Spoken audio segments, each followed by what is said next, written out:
അവരെ നമ്മളോട് ഒരുപാട് ക്രൂരതകൾ ചെയ്തിട്ടുണ്ട്. ഒന്നിച്ചു നിന്നാ കൃത്യമായിട്ട് നമുക്ക് അവരോട് പകരം വീട്ടാം. അതല്ല, അവർക്ക് വേണ്ടി വാദിച്ച് എന്നോട് മത്സരിക്കാനാണ് ഭാവമെങ്കിൽ. ചിന്തകൾ ചിന്തകൾ, നല്ല ചൂടുള്ള ചിന്തകൾ വിൽക്കാനുണ്ട്. ആർക്കെങ്കിലും വേണോ? ആർക്കെങ്കിലും വേണോ? ആർക്കെങ്കിലും വേണോ?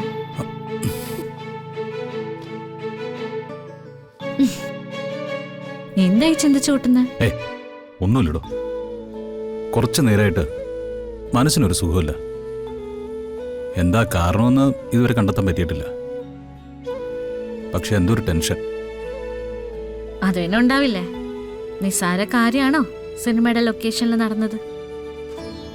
കണിമംഗലത്തെ സർവ്വപ്രധാനിയായിരുന്ന ഒരാള് ഒരു സിനിമാ ലൊക്കേഷനിൽ ഒരു കാറ്ററിംഗ് കാരന്റെ രൂപത്തിൽ പോവേണ്ടി വരിക, അവിടെ പ്രൊഡ്യൂസർമാരായിട്ട് മുത്തശ്ശിയും പ്രിയയും കാണുക, അതുകൂടാതെ അവരുടെ പരിഹാസങ്ങള്. താനൊന്ന് പോയേ. എടോ, അവരോട് അതിനുള്ള മറുപടി നമ്മൾ കൃത്യമായിട്ട് പറഞ്ഞില്ലേ? എന്നിട്ടല്ലേ നമ്മൾ ഇങ്ങോട്ട് വന്നത്? അതിൽ കൂടുതൽ ചുവന്നു നടക്കാനുള്ള യോഗ്യതയൊന്നും ആ രണ്ടെണ്ണത്തിനും ഇല്ല. ഇതെന്നെ സമാധാനിപ്പിക്കാൻ വേണ്ടി പറയുന്നല്ലേ? അല്ലടോ, അത് ഞാൻ അപ്പം തന്നെ വിട്ടതാ.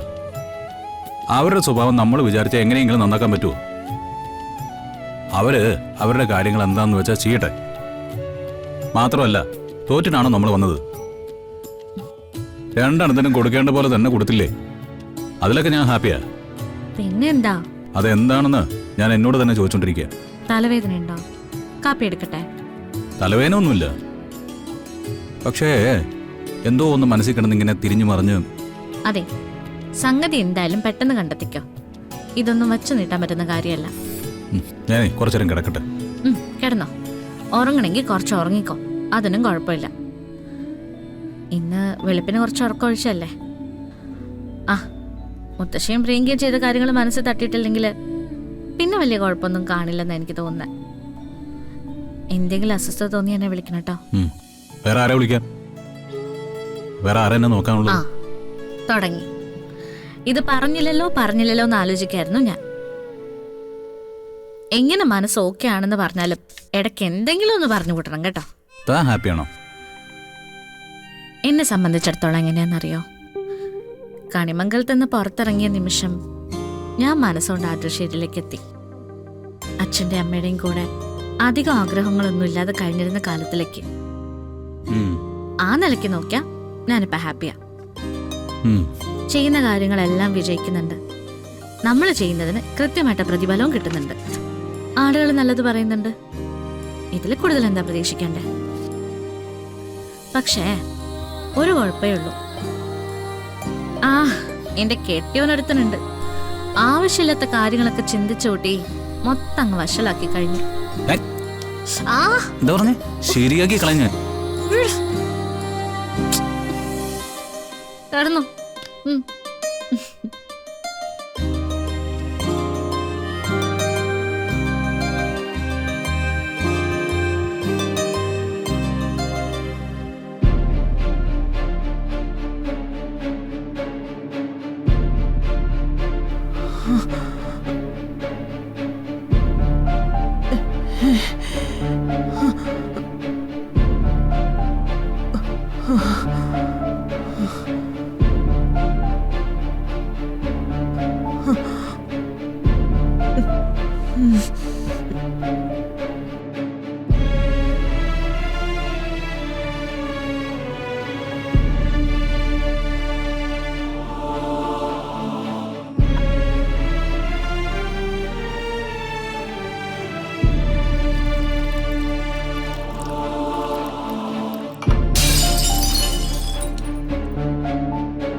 എന്താ ഈ കാണിച്ചിരിക്കുന്നേ?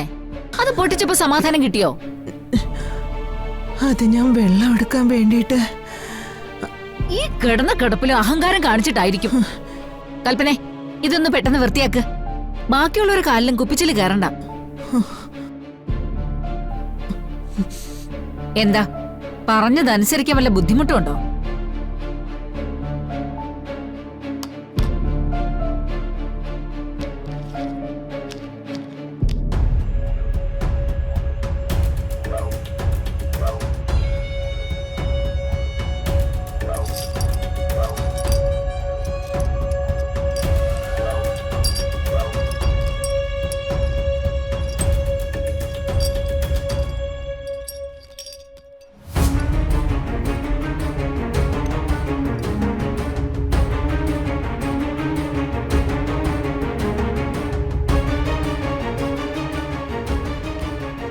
മനഃപൂർവ്വം ചെയ്തതാണെന്ന് എനിക്കറിയാം. അതെങ്ങനെയാ? നടു ഒടിഞ്ഞു കിടക്കുമ്പോഴും കണിമംഗലത്തെ പൊന്നു തമ്പുരാട്ടിയാണെന്നുള്ള പഴയ വിചാരമല്ലേ? അന്ന് എന്നോട് കണക്ക് തീർക്കാൻ നടന്നതുപോലെ ഇപ്പോഴും സാധിക്കുമെന്ന് കരുതിയിരിക്കുവാണോ? ഞാൻ അങ്ങനെയൊന്നും കരുതിയില്ല ഉർവശി. ശരിക്കും എനിക്ക് വയ്യാഞ്ഞിട്ട, ഒട്ടും വയ്യടി. ഓ, ഇത്രയൊക്കെ സ്വരം താഴുവോ? കണ്ണ് നിറയുന്നുണ്ടല്ലോ. എവിടെ? ഞാൻ ശരിക്കും ഒന്ന് നോക്കട്ടെ. കണിമംഗലത്തെ പൊന്നുതമ്പുരാട്ടിയുടെ കണ്ണ് നിറഞ്ഞേ ഞാൻ ഇതുവരെ കണ്ടിട്ടില്ല. ഇനി മുതലേ വെള്ളം കൊണ്ട് വെക്കണ്ട. തട്ടിയിട്ട് പൊട്ടിച്ചാലേ നഷ്ടം എനിക്കും എന്റെ ഭർത്താവിനുമാ. കിടക്കുന്ന കിടപ്പിൽ എന്തായാലും പഴയ കാര്യങ്ങൾക്ക് ഓർമ്മ വരുമല്ലോ. എന്നോട് കാണിച്ചു കൂട്ടിയിട്ടുള്ളതൊക്കെ നന്നായിട്ടൊന്ന് ആലോചിക്ക്.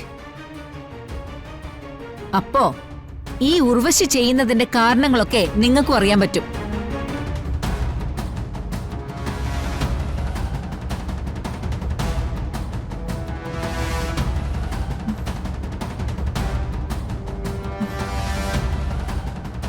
ചെറിയമ്മേ